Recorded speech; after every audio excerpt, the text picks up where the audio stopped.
Very much, Paolo. And yeah, thanks very much to you, Porto, for organising today's webinar. Yeah, can everyone hear me okay? See me okay? Yeah, everything is perfect. Brilliant. Thanks very much, guys. So yeah, as Paolo said, today I'll talk about the Shamrock Hydrogen Valley. It's Ireland's first Hydrogen Valley project. I'll also touch on the HYDEA project, that the aspect of it, at least, that we're involved in at Hive Hydrogen. As Paolo mentioned, it's a very large project, lots of different things going on across the Atlantic area, which is great. But yeah, the HYDEA project and the Shamrock project are kind of going hand in hand, which is great. And yeah, I'll also touch on market outlook, barriers, and policy, kind of on hydrogen a bit more generally. So yeah, just an overview of the topics to cover. So as I said, I'll give an overview of the Shamrock Hydrogen Valley, and also the HYDEA mobile refueling unit that Hive Hydrogen are going to deploy at the Port of Galway. I'll talk about, so we haven't actually deployed or operated anything as of yet, but both projects are underway and we've already learned a lot. So I'll share some of our learnings so far, and then have a look at the market outlook, barriers to deployment, and then I'll leave you guys with some policy recommendations at the end.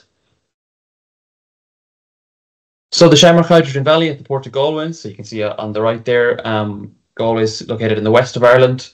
And the project aims to produce green hydrogen at a wind farm in the Midlands of the country, and then that's going to be transported via tube trailer truck to the Port of Galway for a variety of different end uses.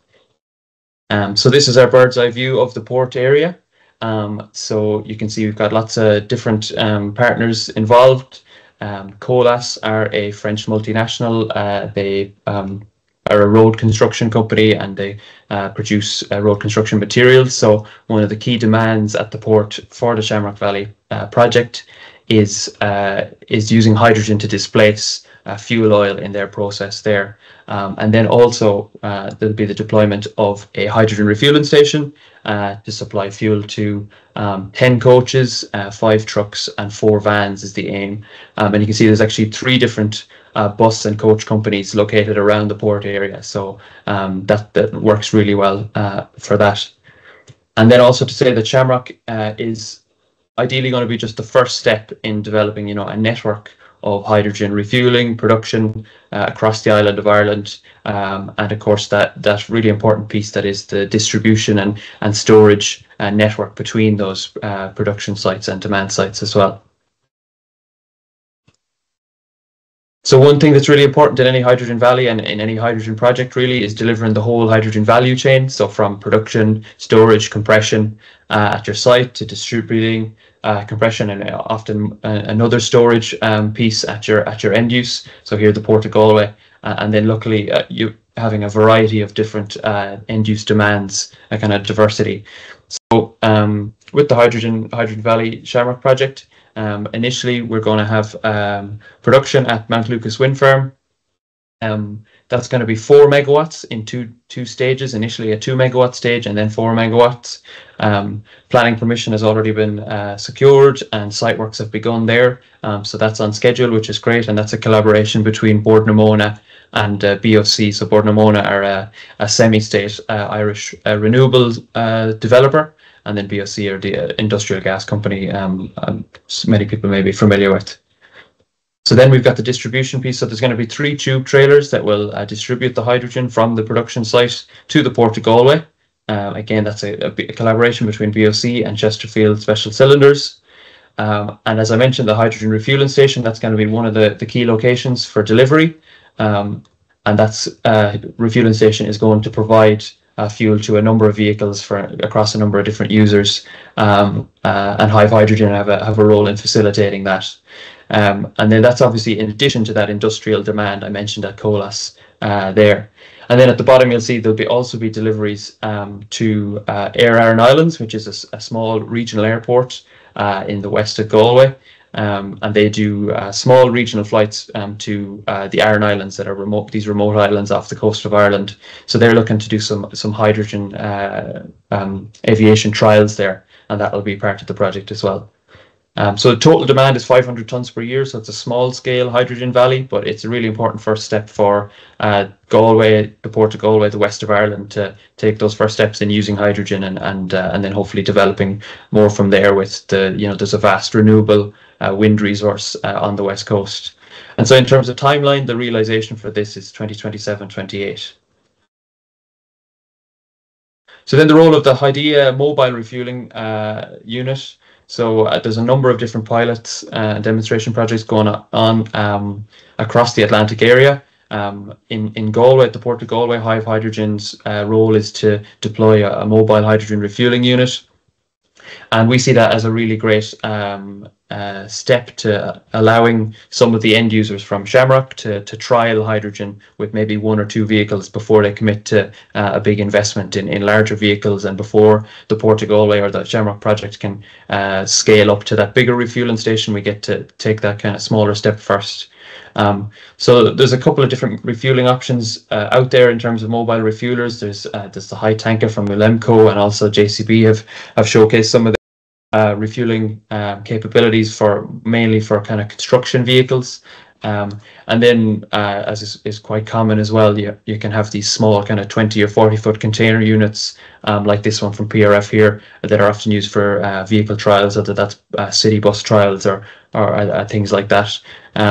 So as I said, Hive Hydrogen are going to deploy one of these refuelers for end users in the Shamrock project, and that's in spring next year.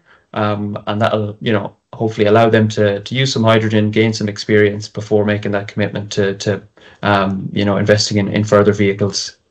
And then, as I mentioned, the Shamrock deployment then will come in 2027-28. So as I said, we haven't deployed anything as of yet. We're getting there, but we've definitely learned a lot. As anyone working in the hydrogen industry will know, it's been an interesting few years. So one of the things we find in Ireland is that current hydrogen costs are very high. So there's very little hydrogen production and usage in hydrogen or in Ireland at the moment. So trying to get hydrogen currently, the costs are very high. We're talking about higher than 30 euros per kilogram. Whereas typically in Europe, at refueling stations in the Netherlands, for instance, you can get hydrogen for 10 to 15 euros per kilogram, for the end user. So it's really important that in Ireland we support hydrogen production and usage projects, and we need more renewable hydrogen production. So Shamrock is aiming to do that. We've really seen how this project is going to be very important for that. We're going to be producing a larger quantity of hydrogen than is currently produced in Ireland. It's going to be produced from low-cost renewables, so that should hopefully increase supply and bring down costs as well. There also has to be a long-term business case, and it needs to be robust and sustainable for businesses. So, the partners in the Shamrock project, they needed to see that beyond initial policies and subsidies, that hydrogen has a role in their business in the long term, and that it will be economically viable. So that's really important for any project, that beyond any support from the EU or from national governments, that the project is a long-term project that has a vision for how it can be realized in the long term without subsidy. Industrial anchor demand is really crucial, really important, can help to bring that scale. Ideally that can sometimes come from if you have an existing hydrogen demand at a particular location. In Galway and in Ireland, we don't really have that, so that the example of Colas for the Shamrock project taking on a large quantity of hydrogen to displace some of their fuel usage on site is really helpful, and then we can build the mobility, the transport piece around that, because generally your quantities for vehicles in terms of hydrogen demand are going to be that bit lower, at least initially. And then collaboration and coordination is really key to ensure that we realize that full value chain at the same time and in unison. So, in any of these projects, you've got lots of partners working together, all with their own objectives. So it's really important to ensure you've got collaboration, communication between the partners, so that we end up with that full value chain, production to storage, distribution, and to end use. So then just onto kind of a more general outlook on the market from our experience at Hive Hydrogen. So as I mentioned, replacing existing fossil hydrogen it can be a really good initial offtake for green hydrogen, as well as demand from industry, like the example of colas there, and also clean fuels. So yeah, I'll talk a little bit about mandates later on, but the EU have brought in mandates around clean fuels adoption in maritime, in shipping, and also in aviation. So these can be really key offtake demands initially for hydrogen production. In terms of road transport, the role for hydrogen is secondary to electrification. Electric cars, we're seeing a huge uptake in them, which is fantastic. It'll also be quite similar, I think, for trucking and other uses. But hydrogen will definitely play a role as well. It's a really important role, especially with restrictions around, or kind of constraints around the grid capacity needed for fast charging, particularly for large vehicles. We've seen very low uptake in Ireland so far for hydrogen vehicles, and that is due to a lack of infrastructure. Of course, partners aren't going to, or customers aren't going to buy hydrogen vehicles if they can't refuel them anywhere. So that's what Shamrock and HYDEA are aiming to address. But the AFIR regulation from the EU is really important in that as well. So that stipulates that member states have to build hydrogen refueling stations along the core transport network across Europe by 2030. So that'll hopefully address that problem in terms of having a network of refueling stations that customers can use. In keeping with the theme of today, storage and distribution networks are really crucial. Initially, we're going to have these cluster projects, but it's really important that these clusters and valleys begin to connect to each other as soon as possible. We can optimize the use of storage and these distribution trailers initially through, that'll be on road transport through tube trailers. But eventually then we'll want to develop out pipelines and large-scale storage, and the European hydrogen backbone will play a really key role in that. And you see some countries leading on that more so than others, so we need to make sure that across the EU we're again working in unison, collaborating and coordinating together. In the last few years, there was a lot of hype around hydrogen a few years ago, and then it seemed to come crashing down a little bit. So we've had some high-profile project cancellations, some companies going out of business, and a lot of backtracking on commitments from particularly the oil and gas majors, I think. They have now kind of returned their focus to oil and gas after a few years ago claiming they were going to become renewable companies. But what we are seeing in the hydrogen industry, I think, is realistic, viable projects going ahead from companies that are committed to renewables, committed to hydrogen, and we're seeing projects in the 100 megawatt scale now coming to fruition, and investment in hydrogen this year is going to be 70% up on last year. So I think any rumours of hydrogen's demise have been exaggerated. So I think we're on the right track with kind of more realistic and viable projects taking the mantle. In terms of barriers to deployment, this is an Irish specific one, but low vehicle availability has been a challenge. In Ireland, vehicles in Ireland are right-hand drive, whereas a lot of manufacturers in mainland Europe, produce left-hand drive vehicles. So that has been a challenge for us at Hive and also in the Shamrock project in sourcing vehicles. And Ireland is also a smaller market, so some manufacturers want to focus first on larger markets initially, or more mature markets. As I mentioned before, very low existing hydrogen demand in Ireland, which is a challenge. So most of our hydrogen demands are going to be new ones, which require new infrastructure. It's new for customers, so that can be a challenge and lead to some investment hesitancy on the customer side from the state, etc.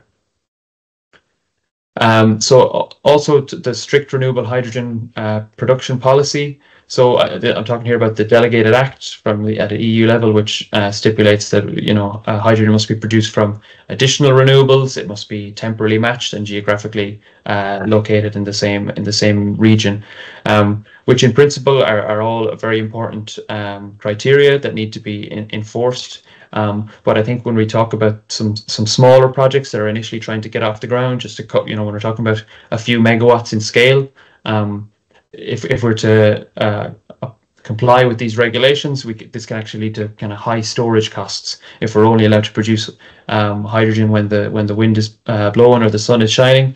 We need to have high storage on site, or large storage on site, which can be quite costly as well as technically challenging for especially ports with limited space.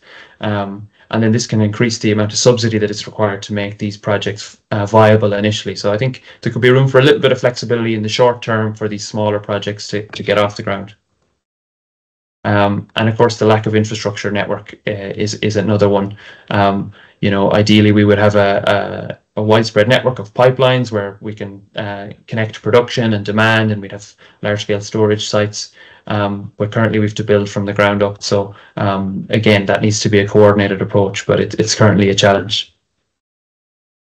So yeah, I'll leave you guys with just 3 kind of high-level policy recommendations from our side. So as I kind of mentioned, really, that to enable these smaller projects with subsidy support and a little bit of flexibility around production rules. I think smaller projects will of course need to demonstrate that they can be flexible and they can use renewable electricity in future and as they scale. We don't want large inflexible demand loads on the electricity system pushing up emissions and not producing clean hydrogen. That's not what we want, but with the smaller projects I think there is some room for a little bit of flexibility to allow more of these projects to get online a little bit quicker. Also planning for this network of storage and transmission now.